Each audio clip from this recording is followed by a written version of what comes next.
Welcome students, সোমস ক্লাসরুমের একটা নতুন ক্লাসে তোমাদের স্বাগত। আমরা ক্লাস 10 এর জিওগ্রাফির বিভিন্ন অধ্যায় নিয়ে আলোচনা করছিলাম। আজকে আমাদের আলোচনার বিষয় হলো তৃতীয় অধ্যায়, বাড়ি নম্বর। অত্যন্ত গুরুত্বপূর্ণ এই অধ্যায়।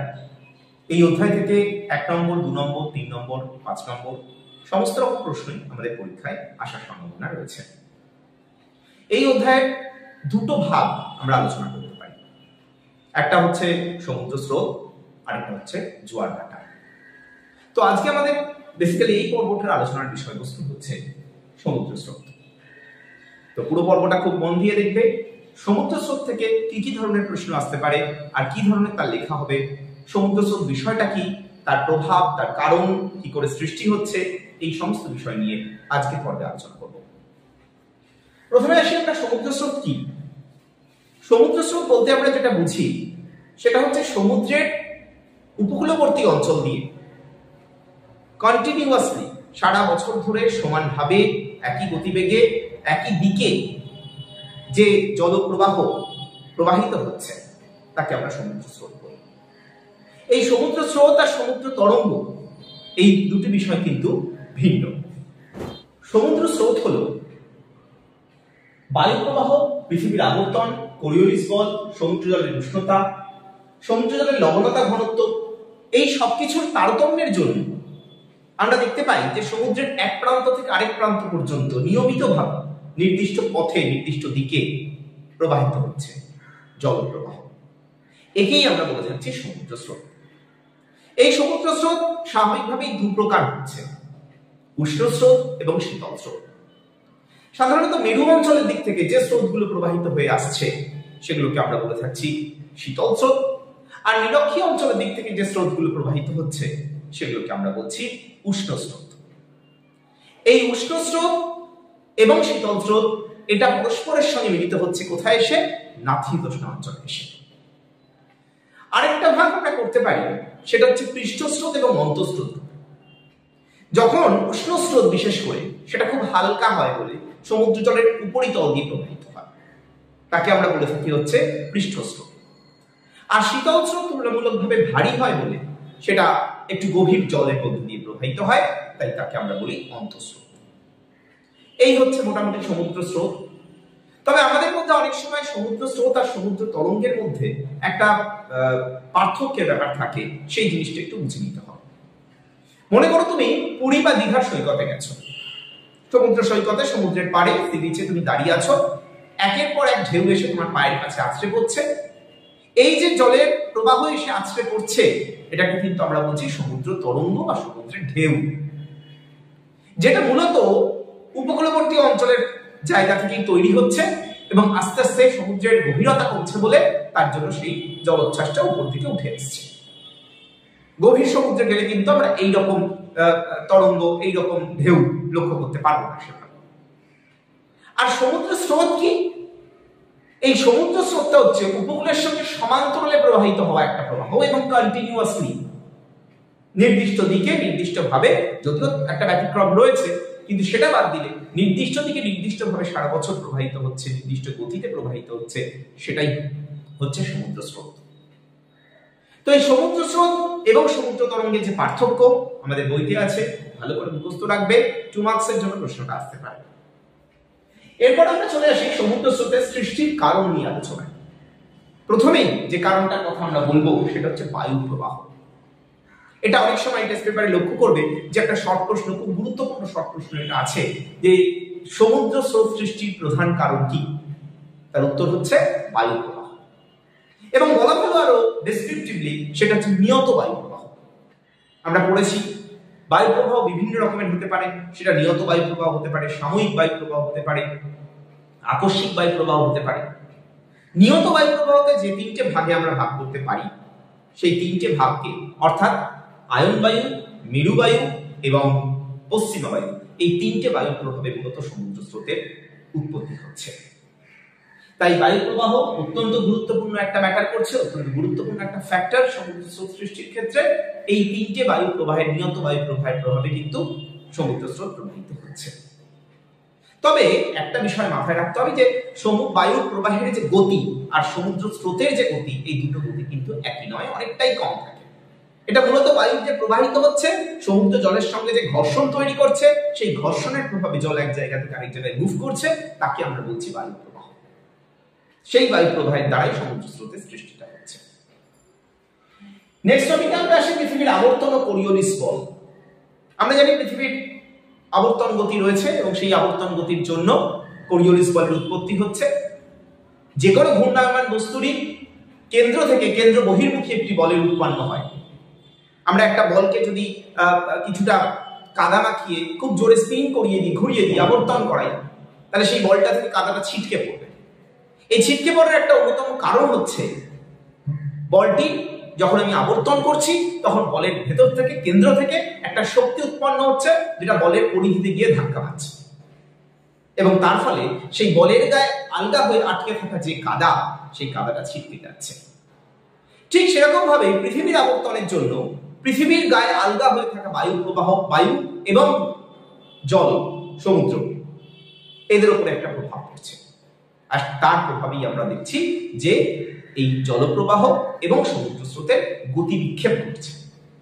অর্থাৎ সেটা সোজা পথে প্রবাহিত না হয়ে উত্তর গোলার্ধের ডান দিকে, দক্ষিণ গোলার্ধের বাম দিকে বেঁকে যাচ্ছে, যাকে আমরা দিক বিক্ষেপ বলে থাকছি।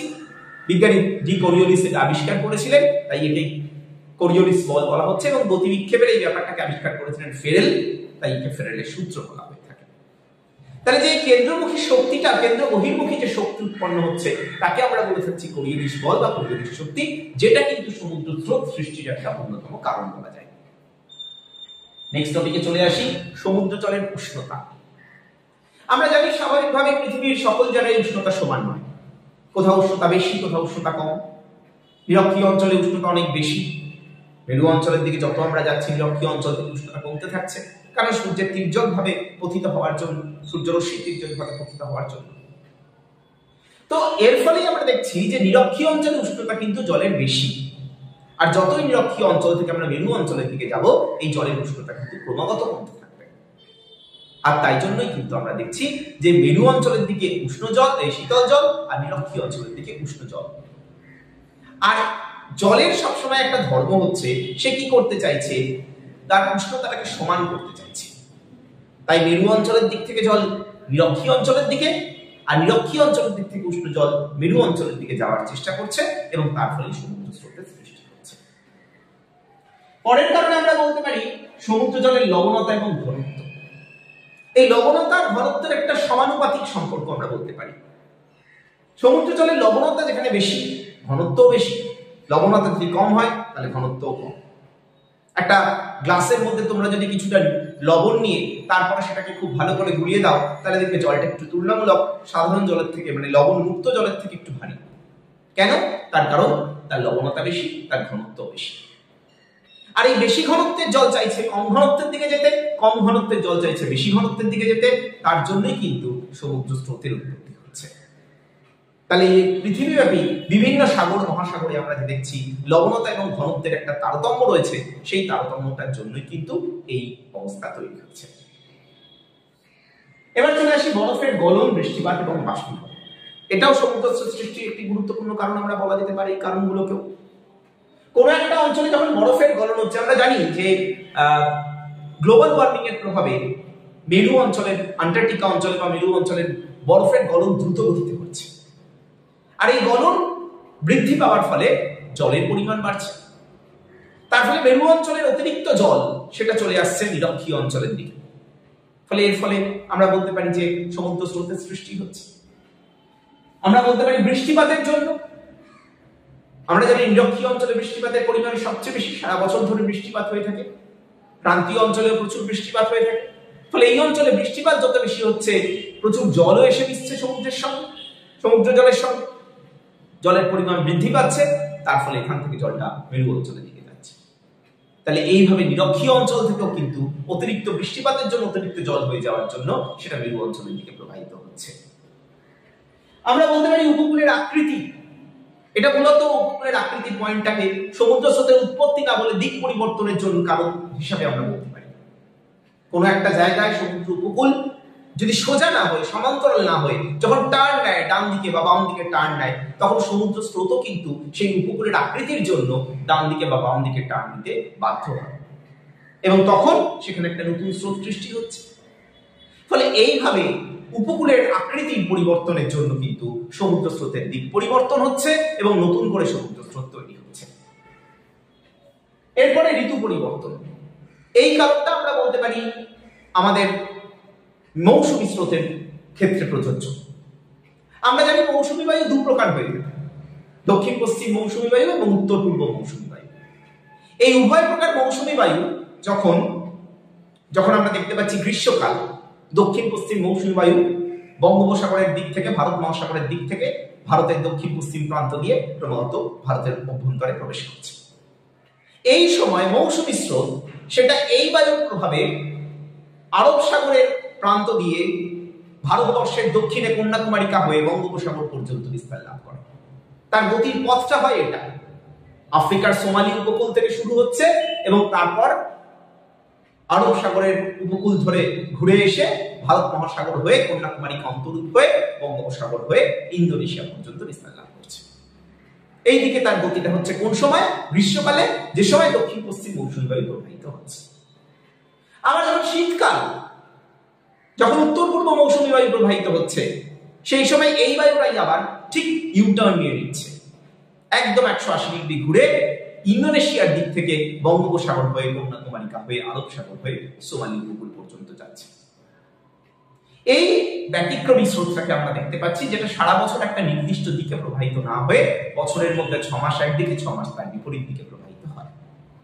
ঋতু পরিবর্তনের সাথে সাথে এই স্রোতটার দিক পরিবর্তন হচ্ছে বলেই সমুদ্র স্রোতের কারণ হিসাবে আমরা ঋতু পরিবর্তনকে ব্যাখ্যা করতে পারি। তাহলে এই যে কারণগুলো তোমাদেরকে বললাম, এই প্রত্যেকটা কারণ তোমরা দেখে নাও ভালোভাবে, এগুলো কিন্তু প্রত্যেকটা গুরুত্বপূর্ণ এবং সমুদ্র স্রোত সৃষ্টির কারণ হিসাবে এই পয়েন্টসগুলোকে তোমরা লিখবে। এরপর চলে আসি আমি সমুদ্র স্রোতের প্রভাবের ক্ষেত্রে। সমুদ্র স্রোত অত্যন্ত গুরুত্বপূর্ণ, তার প্রভাব অত্যন্ত গুরুত্বপূর্ণ এবং মানব জীবন তথা জলবায়ুর উপর ব্যাপকভাবে প্রভাব বিস্তার করে। আমাদের প্রত্যেকের বইতেই দেখবে যে সমুদ্র স্রোতের একটা চার্ট দেওয়া থাকবে, যেখানে প্রধান মহাসাগর যে তিনটে রয়েছে, আটলান্টিক মহাসাগর, ভারত মহাসাগর এবং প্রশান্ত মহাসাগর, এই তিনটে প্রধান মহাসাগরের মধ্যে কোন কোন উষ্ণ স্রোত আর শীতল স্রোতগুলো প্রবাহিত হয় সেগুলোর নামের একটা লিস্ট পাবে বইয়ের মধ্যে।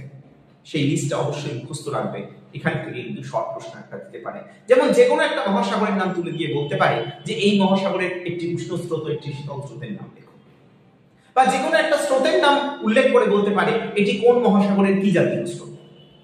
ফলে এই জিনিসগুলো আমাদের কিন্তু মাথায় রাখতে হবে।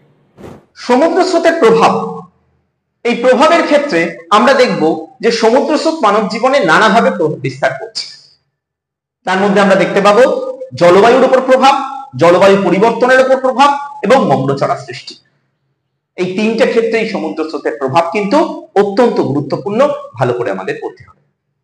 আলোচনায় আসি আমরা জলবায়ুর উপর প্রভাব। আমরা জানি জলবায়ুর বিভিন্ন রকমের উপাদান হয়, উষ্ণতা, বৃষ্টিপাত, আর্দ্রতা, এগুলো জলবায়ুর এক একটা উপাদান।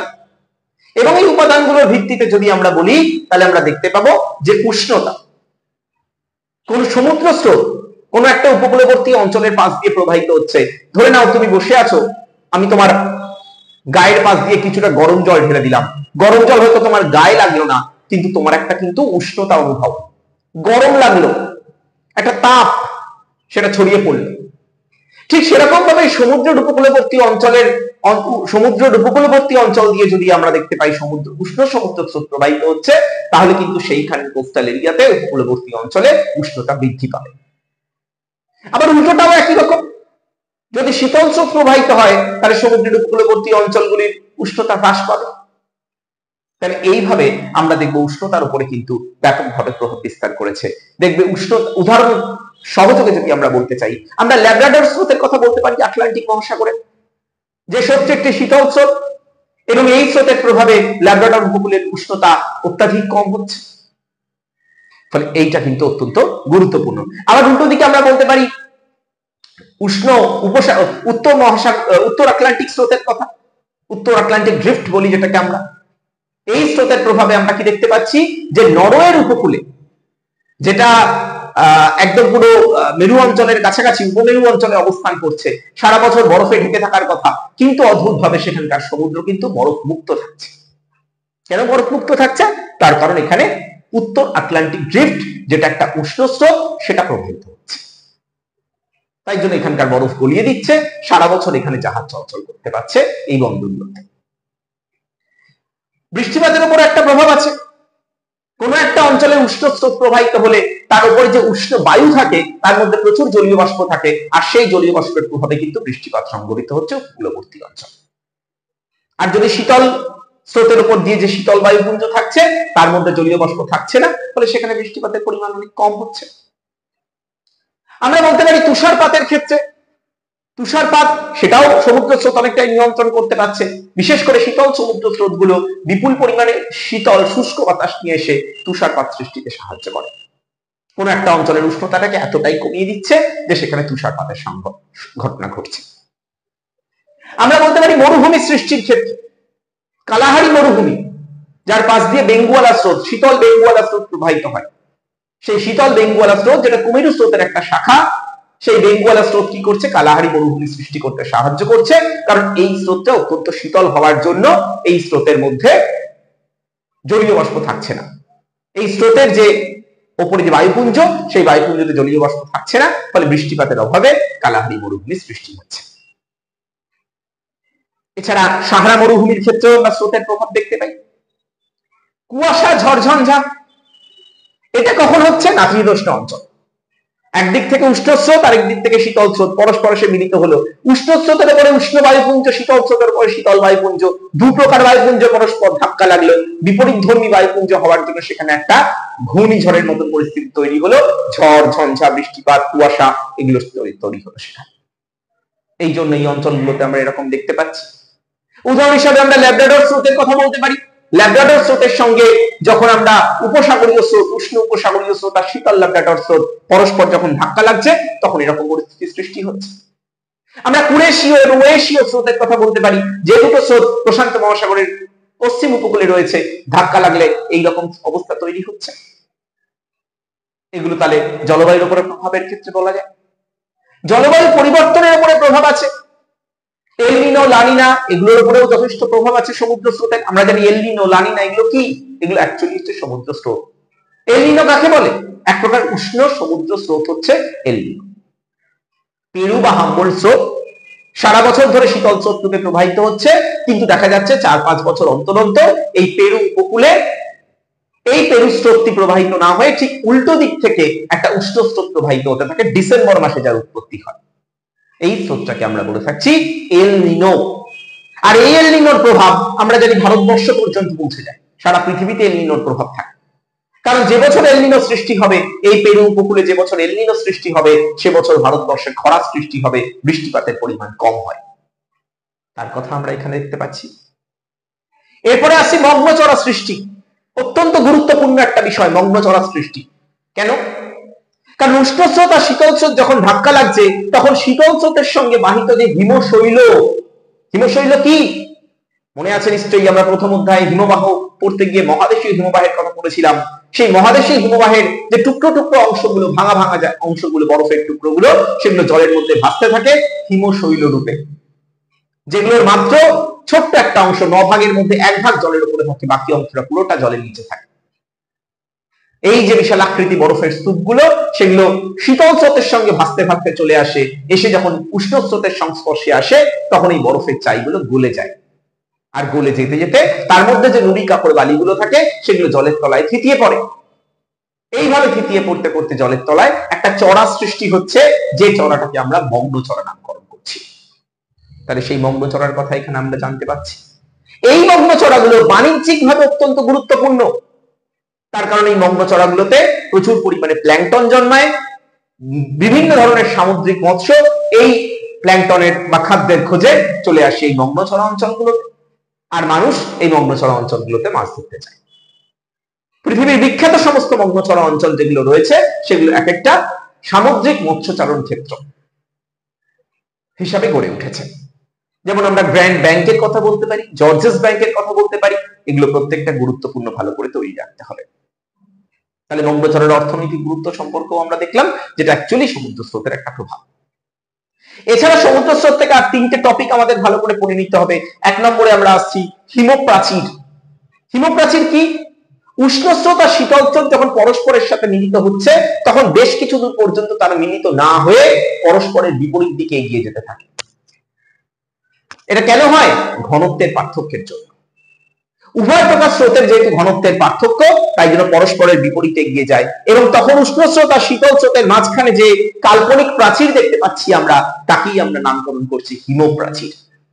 এটা কোথায় দেখতে পাচ্ছি আমরা? আমরা দেখতে পাচ্ছি আটলান্টিক মহাসাগরে, উত্তর আটলান্টিক মহাসাগরে ল্যাব্রাডর স্রোত আর উপসাগরীয় স্রোতের মাঝখানে।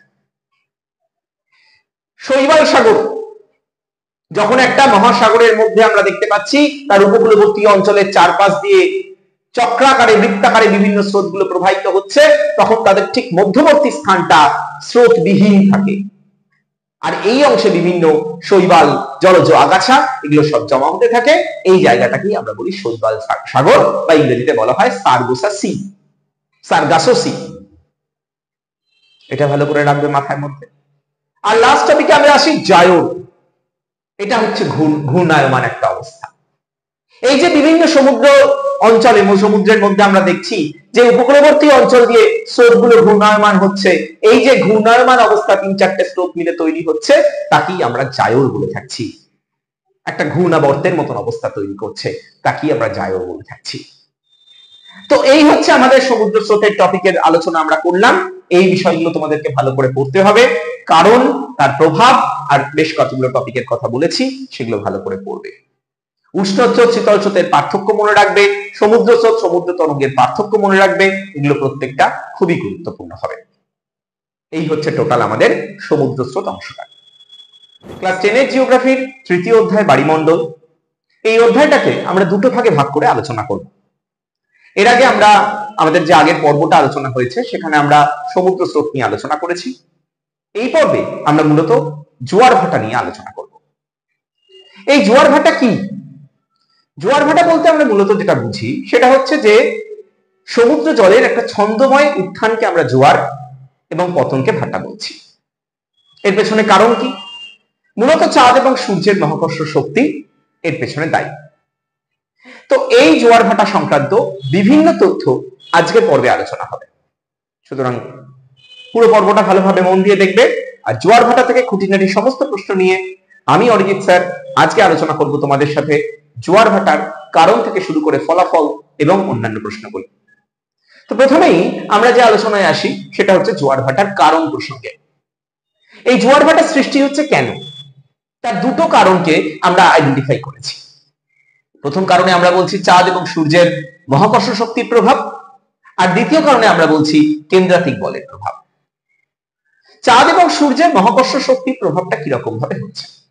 আমরা জানি যে সূর্য চাঁদের অপেক্ষা বহুগুণ বড়, ফলে পৃথিবীর উপর আকর্ষণী ক্ষমতা চাঁদ এবং সূর্যের মধ্যে আয়তনের দিক থেকে বিচার করলে সূর্যেরই অনেক বেশি, কিন্তু সূর্যের অবস্থান রয়েছে চাঁদের থেকে অনেকটাই দূরে, এবং পৃথিবী থেকে নিকটবর্তী হওয়ার জন্য চাঁদের আকর্ষণী ক্ষমতা কিন্তু সূর্যের থেকেও বেশি পরিমাণে পড়ছে পৃথিবীর উপর। তো সেই কারণেই চাঁদ এবং সূর্যের মহাকর্ষ শক্তির প্রভাবের ক্ষেত্রে আমরা দেখব যে মূলত চাঁদের আকর্ষণে পৃথিবীর জলস্তর একদিকে ফুলে উঠছে, এবং যেদিকটা ফুলে উঠছে আমরা তাকে জোয়ার, আর অপর যে অংশগুলোতে জলস্তর নিচের দিকে নেমে যাচ্ছে, পতন ঘটছে, তাকে আমরা বলছি ভাটা। সাধারণত চন্দ্রের আকর্ষণে এই জোয়ার ঘটছে বলে একে আমরা চান্দ্র জোয়ার বা মুখ্য জোয়ারও বলে থাকি। এরপরে আসছে কেন্দ্রাতিক বলের প্রভাব। কেন্দ্রাতিক বলের প্রভাবটা ঠিক কি রকম হচ্ছে? ধরো সামগ্রিকভাবে পৃথিবীর একটা দিকে চাঁদ রয়েছে, তাহলে চাঁদের আকর্ষণে যখন পৃথিবীর একটা প্রান্তের জলস্ফীতি ঘটছে, মানে জোয়ার ঘটছে, মানে যেখানে চান্দ্র জোয়ার ঘটছে, ঠিক তার বিপরীত দিকে আমরা বলতে পারি প্রতিপাত স্থানে পৃথিবীর কেন্দ্রাতিক বলের জন্য কিন্তু জলস্ফীতি ঘটছে, আর এই জোয়ারকে আমরা বলে থাকছি গৌণ জোয়ার। যেমন ভাবে আমরা চান্দ্র জোয়ারের অপর নাম বলছি মুখ্য জোয়ার, কেন্দ্রাতিক বলের প্রভাবে যে জোয়ারটা সংঘটিত হচ্ছে তার অপর নাম বলছি আমরা গৌণ জোয়ার। এই হচ্ছে মুখ্য জোয়ার আর গৌণ জোয়ার।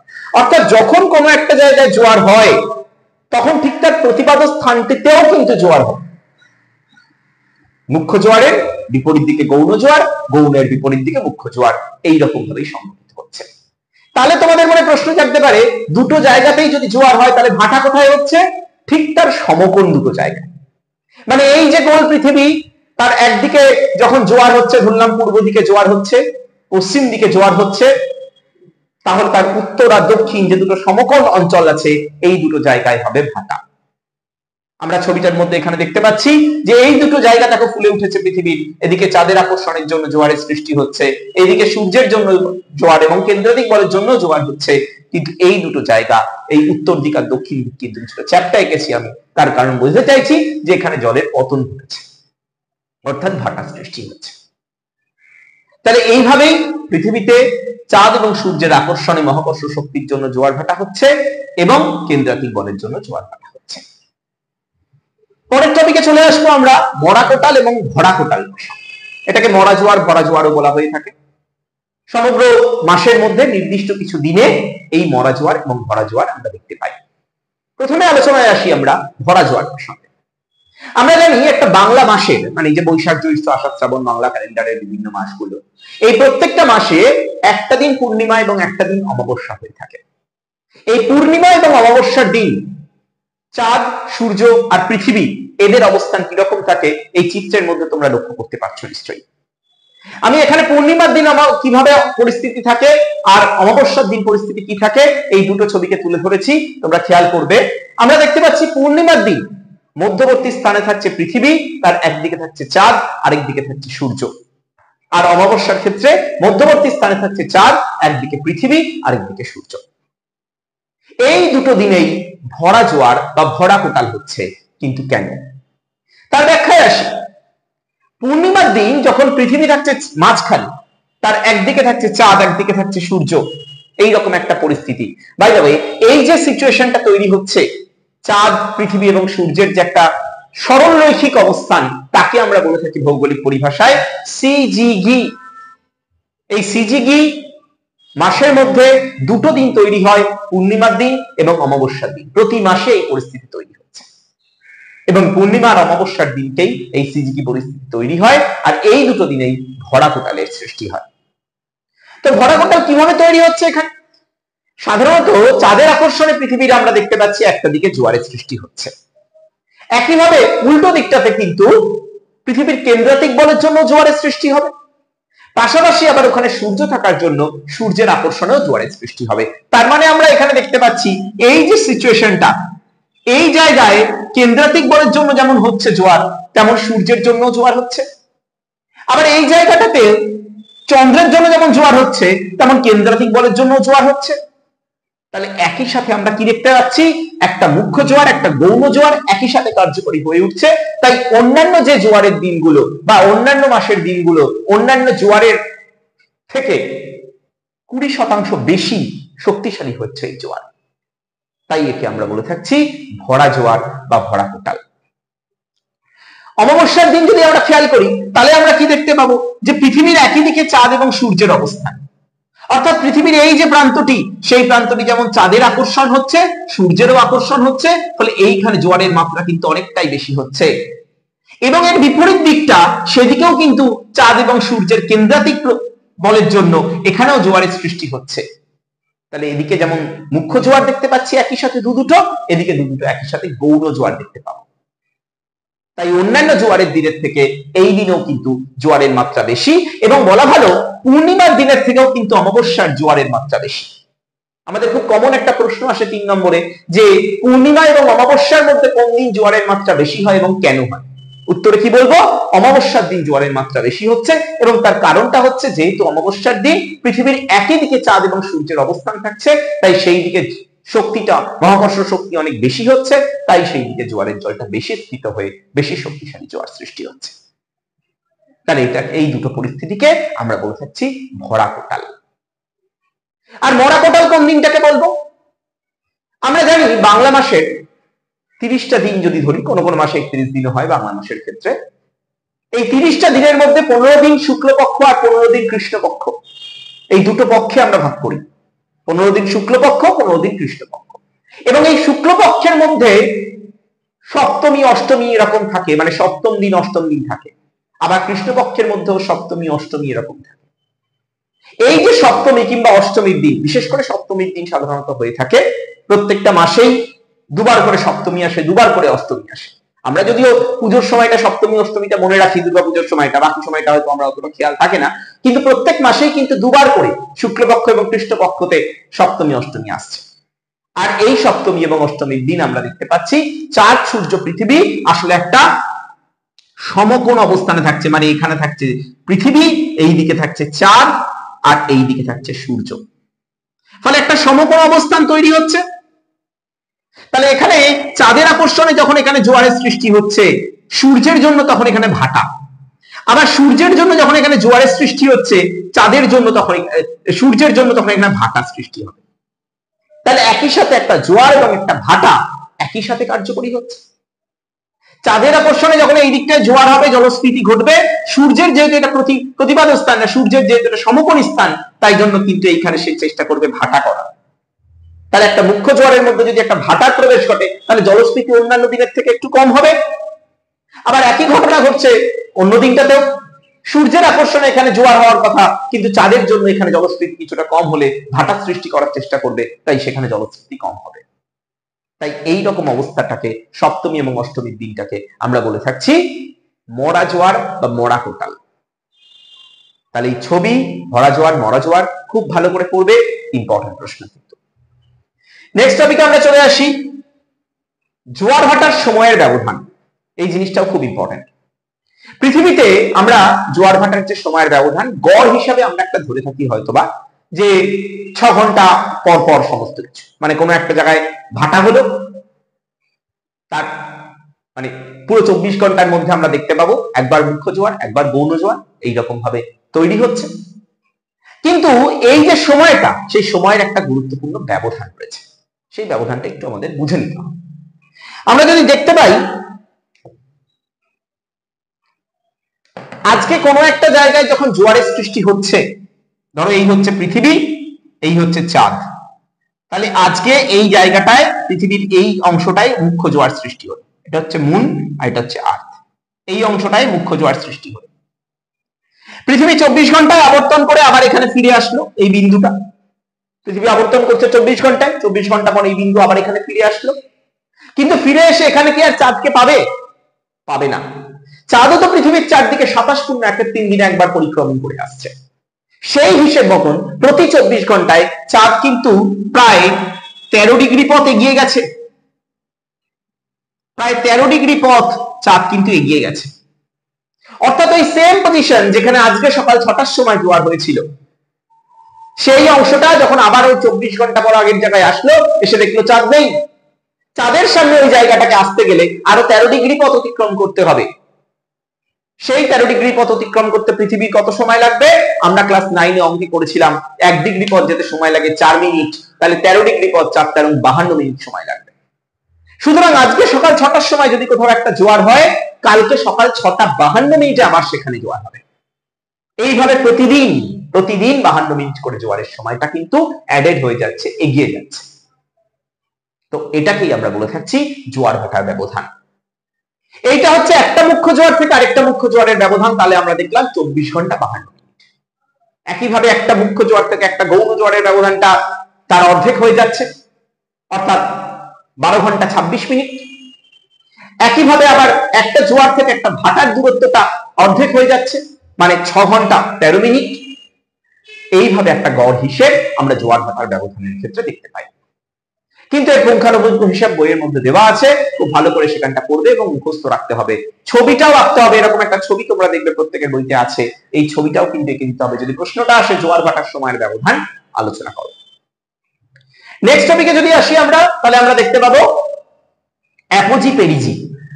এটাও একটা খুব গুরুত্বপূর্ণ টপিক আমরা বলতে পারি। আমরা ছোটবেলায় পড়েছিলাম, যেটা ক্লাস 9 এও পড়েছি আমরা, সেটা হচ্ছে সূর্য এবং পৃথিবী এর দূরত্ব সর্বদা সমান থাকে না, কখনো বেশি কখনো কম। এই একই রকম কনসেপ্ট আমরা লক্ষ্য করতে পারি হচ্ছে চাঁদ এবং পৃথিবীর ক্ষেত্রে। চাঁদ আর পৃথিবীর দূরত্ব সবসময় বেশি থাকে না, যখন সবচেয়ে বেশি দূরত্ব থাকে তখন তাকে আমরা বলি অ্যাপোজি, আর সবচেয়ে কম দূরত্ব থাকলে তাকে আমরা বলি পেরিজি। এই অ্যাপোজি এবং পেরিজি, অ্যাপোজির দিন যেহেতু দূরত্বটা বেশি থাকছে তাই এই দিন জোয়ারের মাত্রাটা একটু হলেও কমে যায়, কিন্তু পেরিজির দিন দূরত্বটা যেহেতু সবথেকে কম থাকছে তাই জোয়ারের মাত্রাটা অন্য দিনের থেকে একটু বেশি হয়। তাই অ্যাপোজিয়ান জোয়ারে আমরা দেখছি সাধারণ জোয়ারের থেকে জোয়ারটা কম হয়, আর পেরিজিয়ান জোয়ারের ক্ষেত্রে সাধারণ জোয়ারের থেকে জোয়ারটা বেশি হয়, শক্তিশালী বেশি হয় জোয়ারটা, জলোচ্ছ্বাস বেশি ঘটে পেরিজিয়ান জোয়ারে। অ্যাপোজি পেরিজি সম্পর্কে পড়ছো। এরপরে চলে আসি বান ডাকা। বান ডাকা ব্যাপারটা কি?